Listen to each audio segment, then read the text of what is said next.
Hi, welcome to lesson 4. Today grammar class is going to be about the future, and the topic is about politics and politicians, of course. So just as a warm-up exercise, what you're going to do is, here there's a little book. I'll say a little because the image is small, so a little book which has a great content. The first question is, so the name of the book is Politics in the English Language by George Orwell. And exercise 1, question 1, who was George Orwell? And question 2, what is the book Politics in Politics and the English Language about? Okay, so what you're gonna do here, if you don't really know who George Orwell is, you should, because he's a fantastic guy. He wrote many books, and some of them became a movie. You can even watch those as well. I really advise you to do so. And you're going to be talking to each other about what you know about him as an author, and in terms of politics, what kind of language he uses, and if there is a double meaning to what he's saying, if he's telling a story which really he means something else. So there's always a little twist to it. That's what makes it interesting as well. And search a little bit about the book so you can conversate for a few minutes with your colleague on that. Exercise 2, there are some questions about politics. Okay, so I'm going to read them out to you, and of course you can be speaking with your class members. Number 1, what is the meaning of the word politics? You may use a dictionary in case if you don't know. Number 2, what do you know about politics? Number 3, who is the current president of your country? Is he or is she any good? Give your opinion. Number 4, what are you left-wing or right-wing? What is the difference between the two parties? And of course there are many more within them, but in general, left and right.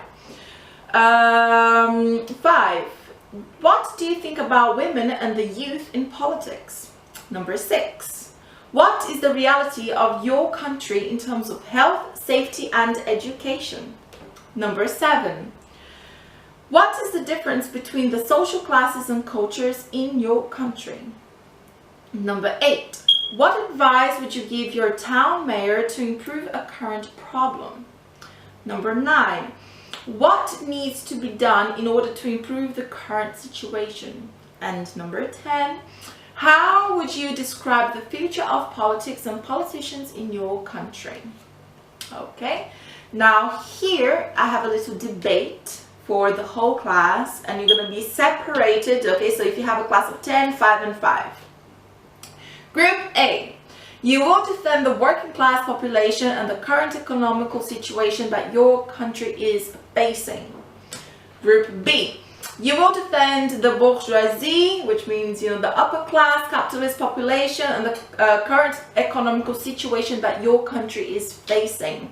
Okay, because people, they have different visions and different lifestyles, so they think and act differently. So even if you're in group A and really you agree with group B, I don't care, defend that matter. Okay, put your feelings and your opinions aside and win the case. Be a lawyer.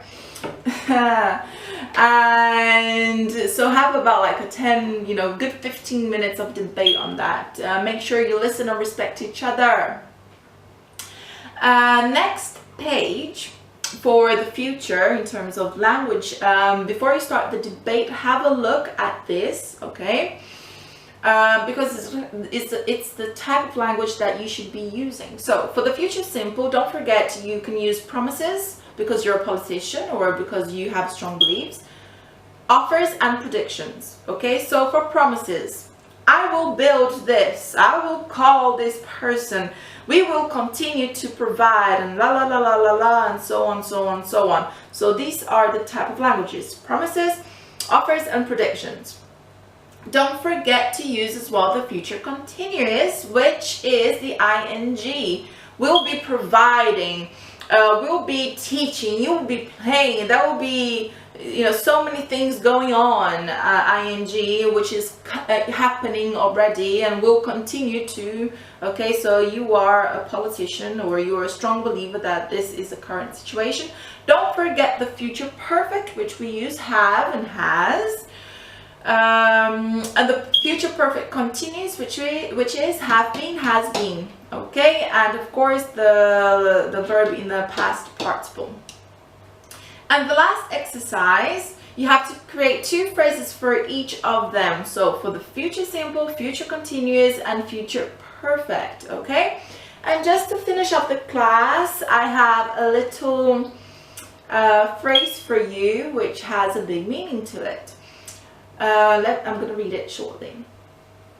Education is the passport to the future, for tomorrow belongs to those who prepare for it today. Who wrote it? Malcolm X. Okay, so great thought, and just a little piece of positivity in your way. So guys, thank you so much for your attention. Next lesson, lesson 5, we're going to be looking at art. Interesting. See you. Bye.